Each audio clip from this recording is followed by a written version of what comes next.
BHK bulls బచ్చిగారి Harikrishna Naidu Vijayalakshmi గారి జతపల్లి విభాగం గెత్తలు. ఆకవీడు గ్రామం రాచర్ల మండలం ప్రకాశం జిల్లా వారి జతలు 2 జతలతో పందానికైతే వచ్చారు. రెంటచింతల్లో నిర్వహిస్తున్నటువంటి జాతీయ స్థాయి ఒంగోలు జాతి వృషభరాజుల బండలాగుడు బల ప్రదర్శనకు ఈరోజు మొదటి రోజు నిర్వహించే జతపళ్ళ విభాగానికి వచ్చినటువంటి బిహెచ్కే బుల్స్ బచ్చిగారి హరికృష్ణ నాయుడు గారు విజయలక్ష్మి గారి జతపళ్ళ విభాగం గీతలో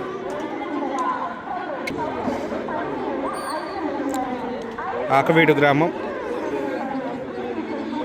రాచర్ల మండలం ప్రకాశం జిల్లా వారి జతలు 2 జతలతో ఈ పోటీలకు అయితే వచ్చారు. ఎవరు సారథ్యం అన్న? సారథ్యం ఎవరు? ఈశ్వరెడ్డి, తర్లుపాడి ఈశ్వరరెడ్డి గారి సారథ్యంలో ఇంతకుముందు దిగాయి అక్కడన్నా. పత్తిపాడు టచ్లో సెకండ్. ఏ జాత? ఈ జాతేనా? ఈ జాత బుడంపాడు పందెంలో 6వ ప్లేసు. జతపల్లి విభాగంలోనా? టచ్లో సెకండ్. ఫస్ట్ సెకండ్ మీ ఏరియాలో. ఈ 2 జతలా?